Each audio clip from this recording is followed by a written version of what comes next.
आप सभी का मैग्नेट माइंड क्लास में स्वागत है। और आज हम लोग एक तत्व के विषय में पढ़ने जा रहे हैं। आज हम लोग पढ़ेंगे हाइड्रोजन के विषय में।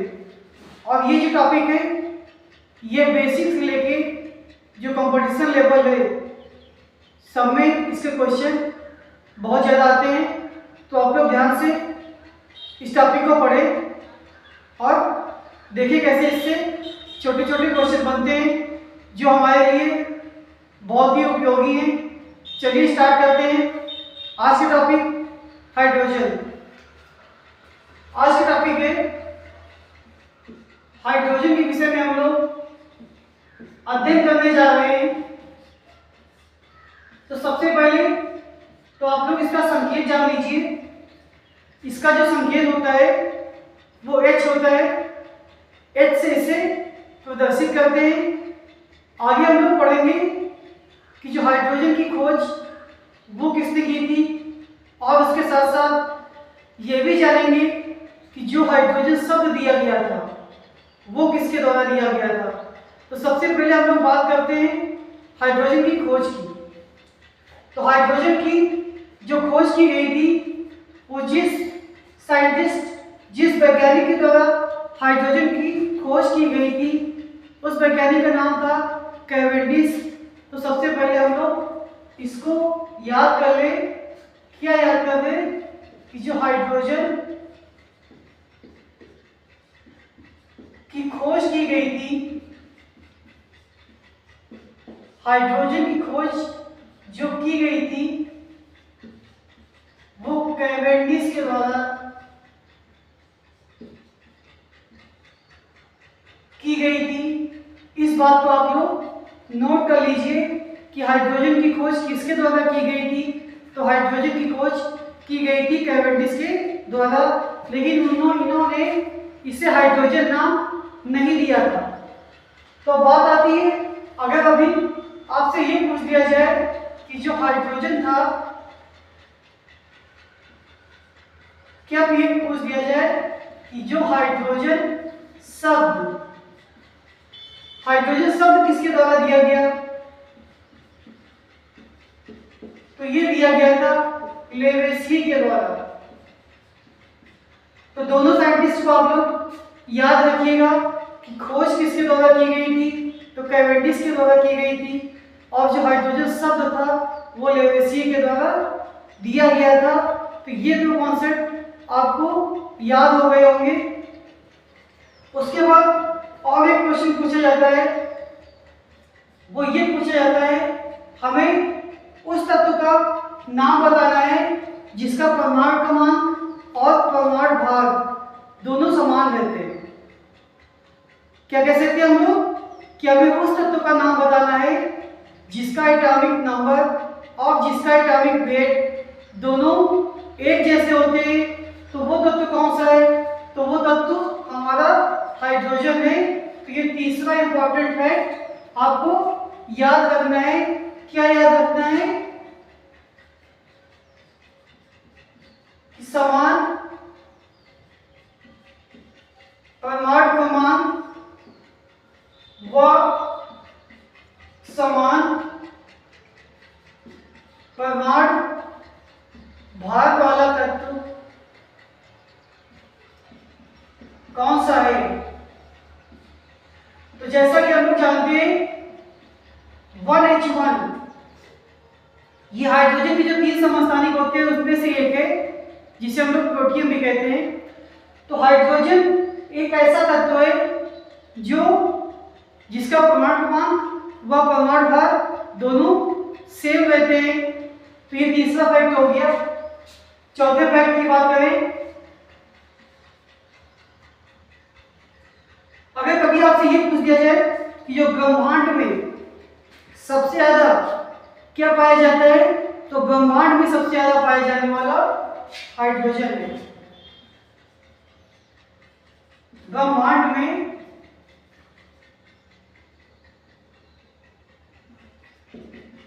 सबसे अधिक मात्रा में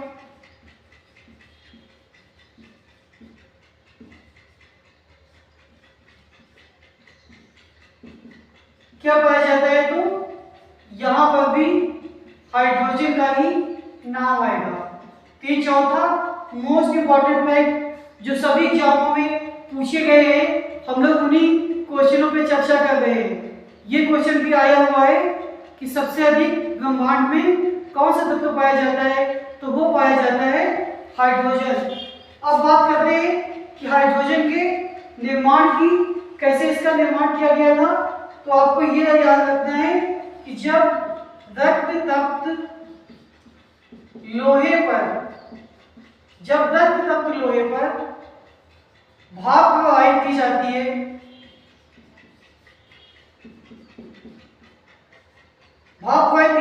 तो किसका निर्माण होता है, तो हाइड्रोजन का निर्माण होता है। ये क्वेश्चन भी आपका एग्जाम में पूछा गया है। तो ये आपका हो गया पांचवा मोस्ट इंपॉर्टेंट फैक्ट। क्या याद रखना है कि जब रक्त तप्त लोहे पर भाप प्रवाहित की जाती है तो हाइड्रोजन का निर्माण होता है। आगे हम लोग बढ़े तो आगे क्या याद रखना है, हाइड्रोजन के समस्थानिक की बात की जाए तो हमने कल की क्लास में डिस्कस किया था 3 समस्थानिक होते हैं। तो आप लोग उसको फिर से याद कर लीजिएगा। प्रोटियम होता है, ड्यूटेरियम होता है और ट्राइटियम होता है। तो हाइड्रोजन के कभी आपसे समस्थानिक की संख्या पूछ ली जाए तो 1s1, 1s2 और 1s3, ये 3 हाइड्रोजन के समस्थानिक होते हैं। तो ये आपका कौन सा 3, 6 छठा मोस्ट इंपॉर्टेंट फैक्ट कि हाइड्रोजन के समस्थानिक की संख्या कितनी होती है, 3। ऐसा कौन सा तत्व होता है जिसका परमाणु क्रमांक व परमाणु भार समान रहता है, तो हाइड्रोजन। रक्त तप्त लोहे पर अगर भाप प्रवाहित करते हैं तो क्या बनता है, हाइड्रोजन बनता है। हाइड्रोजन की खोज किसके द्वारा की गई थी, कैवेंडिश के द्वारा। और हाइड्रोजन शब्द जो दिया गया था वो लेवेसिये के द्वारा दिया गया था। आगे हम लोग पढ़ते हैं तो हाइड्रोजन ऑक्सीजन के साथ मिलकर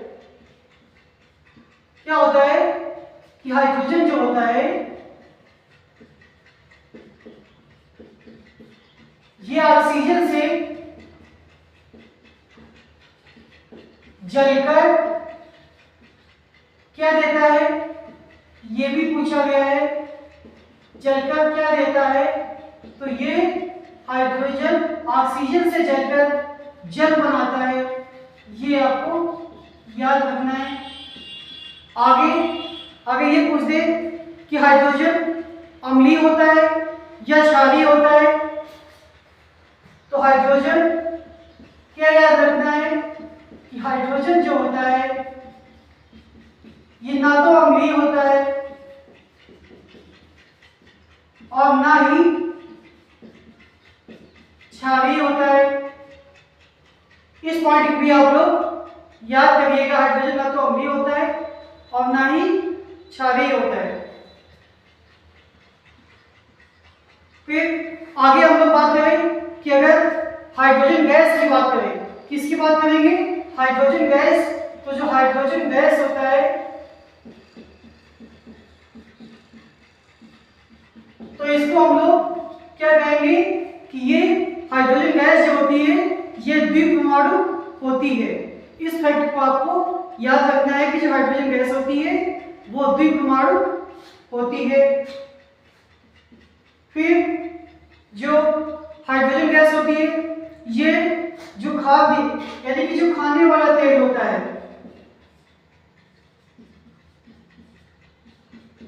इसमें ये निकिल की उपस्थिति में हाइड्रोजन के साथ जो क्रिया कराई जाती है उससे जो निर्माण होता है वो वनस्पति घी का निर्माण होता है। तो वनस्पति घी के निर्माण में हाइड्रोजन सहायक है। ये इंटरेस्टिंग पॉइंट आपको याद कर लेना है कि हाइड्रोजन गैस गैसीय अवस्था में तो द्विपरमाणु होता है, लेकिन अगर बात करें कि ये खाने वाले तेल के साथ निकिल की उपस्थिति में अगर इसमें हाइड्रोजन मिला दिया जाए तो वनस्पति घी का निर्माण होता है। और इसके साथ साथ अब बात करते हैं कार्बन की। ऑक्सीजन के साथ तो समझ में आ गया कि ऑक्सीजन के साथ जल बनाता है। अगर कभी आपसे ये पूछ दिया जाए कि सबसे अधिक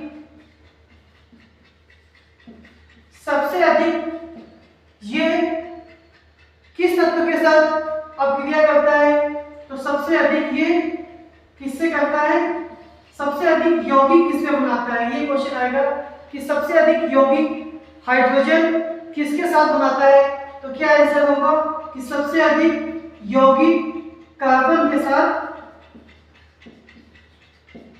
बनाता है। सबसे अधिक यौगिक कार्बन के साथ बनाता है। अब इसके लिए क्या हमको याद करना है, कौन कौन से होते हैं, तो आप लोग एग्जाम्पल के तौर पर एल्केन याद कर सकते हैं, एल्कीन याद कर सकते हैं और एल्काइन याद कर सकते हैं।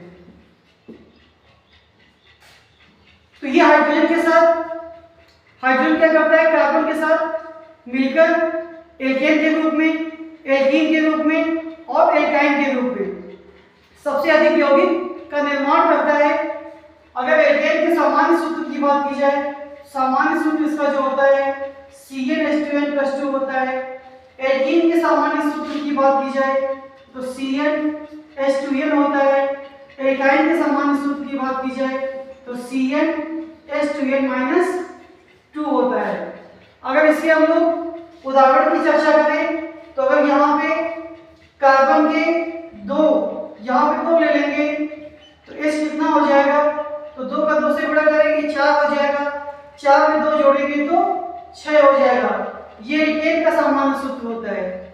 एल्कीन की बात करें, एक की जगह पर यहाँ 2 रख देंगे तो इसकी जगह कितना आ जाएगा, 4 आ जाएगा। एल्काइन की बात करें, यहाँ पे 2 रख देंगे तो H का मान कितना आ जाएगा, 2 आएगा। तो ये सब क्या होते हैं, ये सब कार्बन के साथ हाइड्रोजन के यौगिक होते हैं।